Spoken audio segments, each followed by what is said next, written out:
ଆସରେ ଆସରେ କିଏ ଖାଇବ ଭାକୁର ମାଛର ଝୋଳ ତରକାରୀ। ବଣିପୁର ଜଙ୍ଗଲରେ ଗୋଟିଏ ମିଡିଲ କ୍ଲାସ ଚଢ଼େଇ ପରିବାର ରହୁଥିଲେ। ପରିବାର କହିଲେ ସ୍ୱାମୀ ସ୍ତ୍ରୀ ଏବଂ ତାଙ୍କର ପୁଅ ଝିଅ। ସେମାନଙ୍କର ଶ୍ରଦ୍ଧାରେ ନାମ ରଖିଥିଲେ ଆଶିଷ ଆଉ ଟୁନି। ଭାଇ ତୁ ଜାଣିଛୁ ନା ଗୋଟେ କଥା, ବାପା କହୁଥିଲେ ଦୀପୁ ମାମୁଁ ସାଙ୍ଗରେ ତତେ ସୁରଟ ପଠେଇଦେବେ। ମୁଁ କାହିଁକି ଯିବି ବେ? ମୋର ବୟସ କେତେ ହେଲା କି?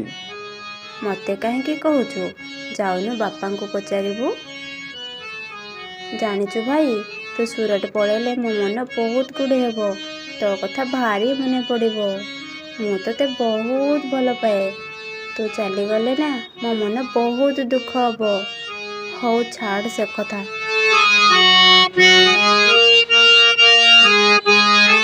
ଏ ଭଉଣୀ ତୋ ଭାଇ କି ତୁ ଏତେ ଭଲ ପାଉ? ଭାଇ କାଲି ତମେ ସୁରଟ ପଳେଇବ। ତମେ କ'ଣ ଖାଇବ କୁହ, ମୁଁ ତୁମ ପାଇଁ କରିଦେବି। ବେ ଟୁନି, ଆଜି କ'ଣ କି ବେ?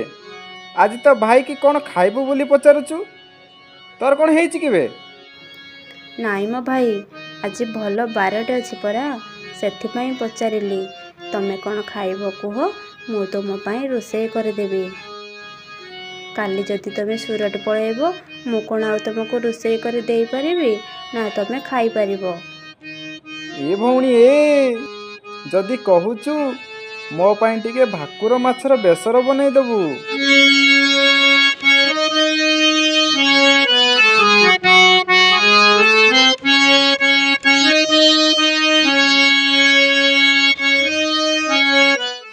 ଆଶିଷ ଆଶିଷ ଏଠିକି ଆସିଲୁ।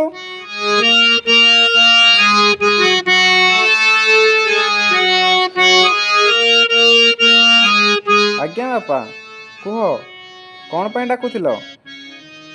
ବାପରେ, ତୋର ଯେତିକି ପ୍ୟାଣ୍ଟ ସାର୍ଟ ଅଛି ଯାଇ ଟ୍ରଲି ବ୍ୟାଗରେ ପୂରେଇ ଦେ।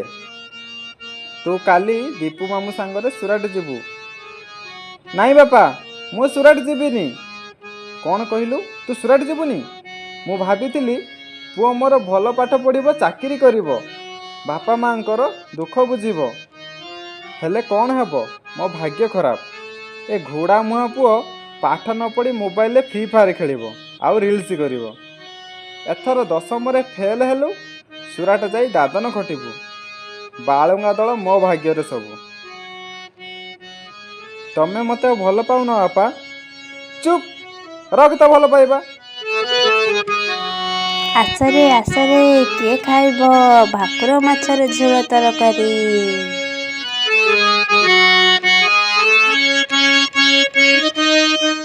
ଭାଇ ଆସୁନୁ ଖାଇବୁ, ମାଛ ଝୋଳ ଥଣ୍ଡା ହେଇଗଲାଣି ପରା।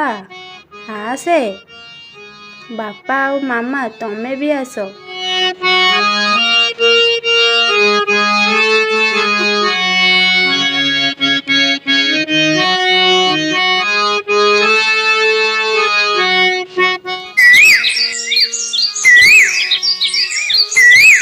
ସକାଳ ହେଲା, ଆଶିଷ ସୁରାଟ ଯିବ, ଟ୍ରଲି ବ୍ୟାଗ୍ ଧରି ବାହାରିଲା।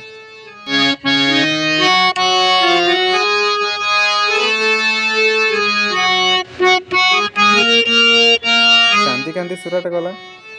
ଯାଉଛି ମାମା, ମନ ଦୁଃଖ କରିବନି। ପିଲାମାନେ, ବାପା ମା କେତେ କଷ୍ଟ କରି ଆମକୁ ପାଠ ପଢ଼ାଉଛନ୍ତି। ଆମେ ଯଦି ପାଠ ନ ପଢ଼ିବା, ମୋବାଇଲରେ ଫ୍ରି ଫାୟାର ଖେଳିବା ଆଉ ବୁଲିବା ଆଉ ରିଲ୍ସ କରିବା ଆଉ ପରୀକ୍ଷାରେ ଫେଲ୍ ହେବା, କହିଲ ସାଙ୍ଗମାନେ, ଆମ ବାପା ମାମାଙ୍କର କେତେ ମନ ଦୁଃଖ ହେଉଥିବ। ସେଥିପାଇଁ କହୁଛି, ମନ ଦେଇ ପାଠ ପଢ଼ିବା, ବଡ଼ ମଣିଷ ହେବା ଆଉ ବାପା ମାମାଙ୍କର ନାମ ରଖିବା। ଜୟ ଜଗନ୍ନାଥ ସାଙ୍ଗମାନେ, ଦେଖା ହେବା ଆଉ ଏକ ସୁନ୍ଦର ଭିଡ଼ିଓରେ। ବାଏ।